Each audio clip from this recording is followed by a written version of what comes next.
Guys, எல்லோரும் எப்படி இருக்கீங்க? நல்லா இருக்கீங்க நம்புகிறேன். இன்னைக்கு நைட் ஷிஃப்ட் முடிச்சுட்டு வந்த உடனே கீழே பூ இருந்துச்சா, 3 பூ இருந்துச்சு. இது சின்னோடு இருந்துச்சு, சின்ன செடியிலேருந்து பிடிங்க அப்பயே காதில் வச்சுட்டேன். ஸோ அதனால் இவங்களுக்கு வைக்க முடியல. ஸோ நெக்ஸ்ட்டு 2 பூ இருந்துச்சு. நம்பர் 1, நம்பர் 2 2 பேருக்கு வச்சுட்டேன். 2 பேருக்கு சேர்த்து எனக்கு வச்சுருக்கேன். மொத்தம் 3 பேர் காதில் பூ வச்சுருக்கோம். எங்கள் காதில் பூ வச்சுருக்கேன் நான் வந்துட்டு அவங்களுக்கு வச்சுருக்கேன் காதில் பூ.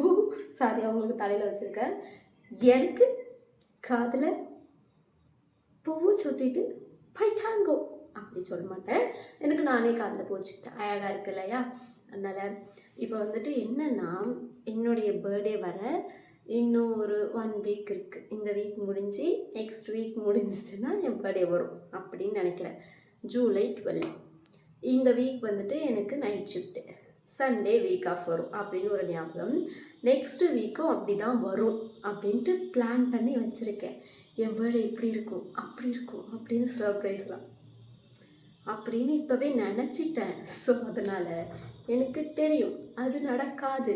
ஸோ இப்போ என்ன எனக்குன்னா, அன்னைக்கு நைட் செகண்ட் ஷிஃப்ட் முடிச்சுட்டு வருவேன் இல்லையா, 12 o'clock வீட்டுக்கு வருவேன்னா, நெக்ஸ்ட் டே அகெயின் நான் ஒர்க்கு போகணும். இப்படி தான் வரும். நான் 12ஆம் தேதி இருக்க மாட்டேன். ஒரே அழுகையாக வரும். போன இயர் வந்துட்டு எனக்கு நைட் ஷிஃப்ட்டு. நைட்டு வந்துட்டு நான் போயிட்டேன் 12 மணிக்கு.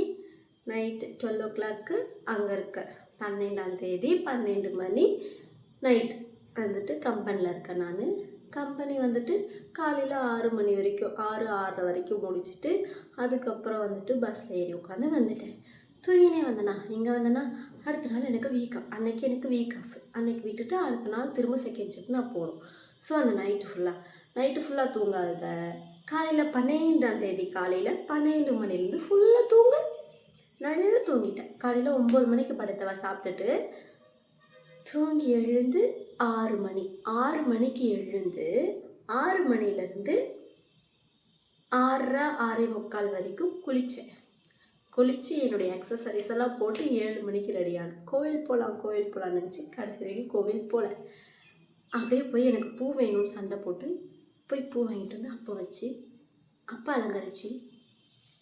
எனக்கு புரியல, போன வருஷம் பர்த்டே இப்படி தான் போச்சு. தூங்க முடிஞ்சு வருஷம் முழுக்க அப்படியே போச்சான்னு தெரில. பட்டு போயிருந்தாலும் ஒன்றும் பிரச்சனை இல்லை தான். இந்த வருஷம் வந்துட்டு ரொம்ப எக்ஸைட்டாக இருக்கேன். இப்படி இருக்குமா அப்படி இருக்குமா, இது நடக்குமா அது நடக்குமான்னு மண்ணும் நடக்காது. I know. ஆனாலும் ஒரு சின்ன ஆசை தான், நமக்கும் நடந்துராதா அப்படி சொல்லிட்டு. நான் எனக்கு எது நடந்தாலும் நடக்கலைன்னாலும் பரவாயில்ல, பட் என் பர்த்டேக்கு எனக்கு லீவ் இருந்தால் போதும். அது வந்துட்டு என்னுடைய இஷ்டப்படி நான் கொண்டு போவேன் இல்லையா, அதுவே எனக்கு ஒரு சர்ப்ரைஸ் ஸ்பெஷல் மூமெண்ட்டாக எனக்கு இருக்கும் அப்படின்னு நான் நினைக்கிறேன். கடவுளே, உங்களை நான் வந்துட்டு பிரார்த்திக்கிறேன்னா கும்பிட்டுக்கிறேன். Please God help me. இந்த இயர் வந்துட்டு எந்த ஒரு தடங்களும் இல்லாமல் என் பர்த்டே நடக்கணும். என் பர்த்டே அன்னைக்கு எல்லோரும் என் கூட இருக்கணும். போன வருஷம் யாருமே என் கூட இல்லை, ஒரே ஒரு நாயால். ஸோ இந்த வருஷம் அந்த நாயை கட் பண்ணியாச்சு. அந்த நாய் திரும்பி என் லைஃப்பில் வரவும் கூடாது, ஓகேவா? அதனால் நீ வந்துட்டு என்ன பண்ணுன்னா, எல்லோரும் என் கூட இருக்கணும், ஓகே? எனக்கு அந்த மாதிரி வந்துட்டு இந்த இயர் எனக்கு கொடு.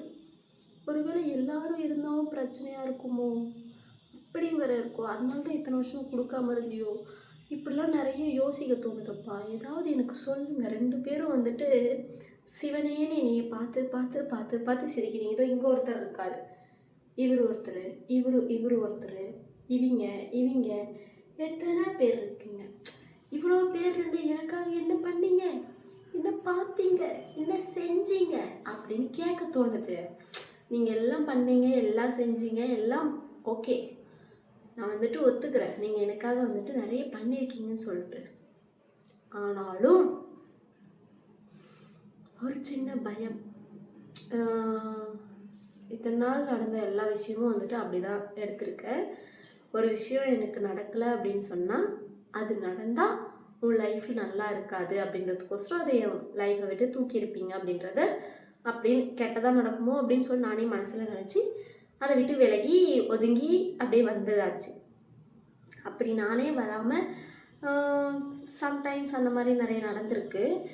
கம்பெனி ஜாப் கூட வந்துட்டு நான் குவைட் பண்ணிட்டு வர மாதிரி இருந்துச்சு. ஸோ அந்த ஜாபில் எனக்கு வேறு ஏதாவது ரிஸ்க் வந்திருக்கும். ஸோ அதனால் நீ வந்துட்டு என்னை ஸ்டாப் பண்ண வச்ச அப்படின்ற மாதிரி நான் நினச்சிக்கிட்டேன் இல்லையா? இல்லையாட்டி நான் அப்படிலாம் நினச்சிருக்க மாட்டேன். அந்த ஒரு மைண்ட் செட்டும் வந்திருக்காது, அந்த பாசிட்டிவ் திங்கிங்கும் இருந்திருக்காது. இப்போவும் அப்படி தான் தோணுது. நீ வந்துட்டு நீ என்ன பண்ணாலும் கரெக்டாக இருக்கும் அப்படின்னு சொல்லிட்டு பட் இருந்தாலும் ஒரு பக்கம் பயமாக இருக்குது. எல்லோரும் இருந்தாலும் பிரச்சனை வருமா, இல்லை யாரும் இல்லைனாலும் பிரச்சனை வருமா, இல்லை பர்த்டேவே கொண்டாட மாட்டேனா, இல்லை இந்த பர்த்டே எப்படி போகும், இல்லை இதுவும் தூங்கிட்டே இருப்பேனா, இல்லை ஒர்க்கு போவேனா, ரொம்ப ரொம்ப ரொம்ப மண்டை டிப்ரெஷன் ஆகுது. என்ன பண்ணுறதுன்னு எனக்கு தெரியல. இந்த வாரம் ஃபுல்லாக உங்களுக்கு நான் பூ பிடிங்கிட்டு வரேன். ஏன்னா நான் வந்துட்டு செடியிலே இருக்கட்டும்னு நினச்சி விட்டு நீங்கள் இங்கே இருக்கீங்கன்றதே நான் மறந்துட்டேன். அதனால் இனிமேல் டான்னு உங்களுக்கு பூ வந்துடும். ஓகேயா? நானே கூட வாங்கி வச்சிடுறேன். இப்போ சம்பளம் வரல. சம்பளம் வந்தால் என்ன ஏது பண்ணும் ஒன்றும் புரியல. காடே, எனக்கு தலை அப்படியே ப்ரெஷர் ஆகுது. ஏன்டா வேலைக்கு போகிறோம் அப்படின்னு இருக்குது. வர்ற அந்த 15,000த்தில் கண்ணு மூடி காட்டுறதுக்குள்ள சொல்லிட்டு போயிடுது. எங்கே போகுதுன்னு தெரில. இதுக்கு நான் போய் 8 ஹவர் உட்காந்து கஷ்டப்படும். வேறு வழி இல்லை. ஏன்னா நான் பண்ண வேலைக்கு அதுதான் வந்துட்டு கிடைக்கும். ஏன்னா நான் பண்ணி வச்சுருக்கல அந்த அந்த தலையெழுத்து. எனக்கு என்ன பண்ணுறது, என்ன சொல்கிறதுன்னு எனக்கு தெரில. காப்பாற்றுங்க ப்ளீஸ். பிறந்த நாளைக்கு லீவு கொடுங்க, கொஞ்சம் ஜாலியாக வைக்கிங்க. கொஞ்சம் ஜாலியாக வைங்கன்னா அப்படியே சும்மா பார்க்குறவங்க வயிறு எறிகிற மாதிரி அப்படியே தர்றமாக வைக்கணும். எப்படி தர்றமா அப்படி இருக்கணும். ஏன்னா அதுக்கு தான் நீ எனக்கு இந்த வேலையை கொடுத்துருக்கேன்னு நான் நம்புகிறேன். ஓகே, நம்புகிறேன். எல்லோரும் இங்கே தான் இருக்கீங்க, நானும் இங்கே தான் இருக்கேன். ஓகேயா? என் நம்பிக்கையை வீணாக்கிடாதீங்கப்பா. இதுக்கு மேலே முடியாது. ரொம்ப ரொம்ப மண்டை அப்படி கொலாப்ஸ் ஆகி ரொம்ப கஷ்டத்தில் இருக்கேன். நாளைக்கு ஏதாவது ஒரு முடிப்பு நான் பண்ணியே ஆகணும். ஏன்னா ரொம்ப டிப்ரெஷன் பண்ணுறாங்க கம்பெனியில். எம்எஸ்ஓ ஃபஸ்ட்டு மண்டையில் அடித்து நசுக்கி அப்படி உட்கார வைக்கணும். அதுக்கு ஏதாவது ஒரு ஐடியா சொல்லு. இல்லை அதுக்கு மூளையை போய் இப்படி கிளாறு. நீ தான் அது கூட இருப்ப. இல்லை இவனையும் சேர்த்து தானே வேண்டுது. ஏதாவது மூளையில் போட்டு குழப்பி ஒரு அறிவை கூட. இல்லை இப்படியே தனியாகவே இருந்தால் எங்கள் மண்டை கொளாருது. 26 எனி டைம் அப்படி சொல்லி ஒரு பொண்ணு போயிட்டா. எனக்கு இப்போ வர விருப்பம் இல்லை, வேறு வழி இல்லை. அது பிடிச்சிருச்சு அப்படிங்கிறத விட அது வந்துட்டு இப்போ செட் ஆகிடுச்சு. ஒரு 6 மந்த் ஆகிடுச்சு இல்லையா? ஸோ அதனால் அதை விட்டு வரக்கூடாதுன்னு ஒரு முடிவில் இருக்கேன். ஒரு 1 இயர் இந்த ஃபோன் வந்துட்டு டீவில் இருக்குது. ஸோ அந்த டியூ முடிகிற வரைக்கும் கண்டிப்பாக நான் வந்துட்டு ஒர்க் போகணும். இந்த டியூ முடிஞ்ச உடனே வேறு ஏதாவது எடுக்கணும். அப்போ தான் ஒர்க் போவேன் கண்டினியூஸாக. இல்லைன்னா சோம்பேறி மணி மாதிரி வீட்டில் உட்காந்துப்பேன். 22 வயசு ஆக போகுது. 22 வயசில் ஒரு மண்ணும் நான் வந்துட்டு சாதித்தேன் அப்படின்ட்டு ஒன்றுமே இல்லை. என்ன பண்ணுறதுன்னே தெரில. என்ன பண்ணாலும் நமக்கு பிரச்சனையே. யாரை பார்த்தாலும் பிரச்சனையே. யார் நம்மளை பார்த்தாலும் பிரச்சனையே. ஒருவேளை நம்ம பிரச்சனையிலே வளர்ந்து பிறந்திருப்போமோன்றது தான் ஒரு டவுட். இல்லை, எங்கள் அம்மா சொன்னாங்க நான் கவர்மெண்ட் ஹாஸ்பிட்டலில் தான் பிறந்தேன் அப்படின்ட்டு. இந்த கவர்மெண்ட் ஹாஸ்பிட்டல் வந்துட்டு வெரி டேஞ்சரஸ். ஓகேயா? நீங்கள் வந்துட்டு வீட்டிலே பிறந்தாங்க கவர்மெண்ட் ஹாஸ்பிட்டல் அவ்வளோ பேர் கூட சேர்ந்து பிறந்தீங்கன்னு வச்சுக்கோங்களேன்.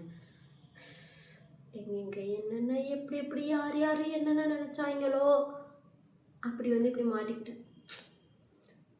ஒன்றும் புரியல காய்ஸ், ஒன்றும் புரியல. முருகா, கருப்பா, ஈசரா, ஏசப்பா எல்லாரும் இருக்காங்க. மன்னிச்சு கேட்க மாட்டேங்குது காய்ஸ். அழுகையாக வருது. நிம்மதி கொடுக்க சொல்லுங்க காய்ஸ். நிம்மதி, அந்த நிம்மதி வந்துட்டு எங்கே இருக்குன்னு தேடி கண்டுபிடிச்சி எப்படி கொடுக்க சொல்லுங்கள். ஓகேயா? உங்களால் முடிஞ்ச ஹெல்ப்பை பண்ணுங்கள். நிம்மதி கொடுக்க சொல்லுங்கள். Love you all. Bye, Tata, see you.